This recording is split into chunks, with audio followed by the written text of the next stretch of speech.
Have you ever wondered why you are drawn to certain people with an intensity that defies logic? It is a common experience to feel a magnetic pull towards someone, believing it is their smile or their words that captivate us. But desire rarely begins with the person in front of you. It begins with an absence inside of you. According to the sources, what we call attraction is often a form of recognition, a faint remembering of a part of ourselves that we have lost or neglected along the way. We are not merely looking for a partner. The human heart is drawn toward completion, seeking out those who mirror our unseen stories, our unhealed fragments, and our forgotten potentials. The mirror and the source. When you feel that overwhelming spark, it is vital to realize that you don't necessarily want the person, you want the part of yourself that wakes up in their presence. This perspective shifts the entire landscape of human connection, suggesting that every infatuation and every heartbreak is actually a conversation between you and your own unconscious. The other person acts as a mirror, not the source of the feeling. We often desire those who carry qualities we have exiled within ourselves, the confident person when we have been timid, or the calm person when we have been restless. In them, we see the permission we never gave ourselves to live a life that fear turned into a habit. This is why desire can feel as painful as it is magnetic.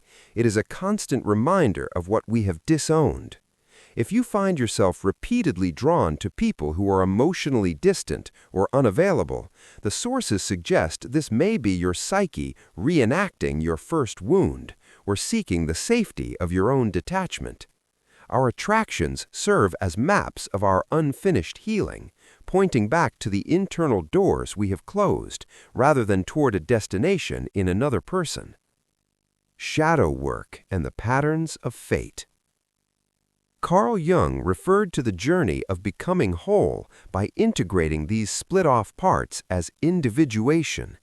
Every person who draws you in carries a specific message from your shadow, showcasing aspects of yourself that you projected outward because you were not yet ready to face them within. It is no coincidence that the people who excite us most often trigger our deepest insecurities. The psyche seeks equilibrium, magnetizing those who embody what we avoid. For example, those who hide their emotions will often fall for those who live unapologetically in theirs.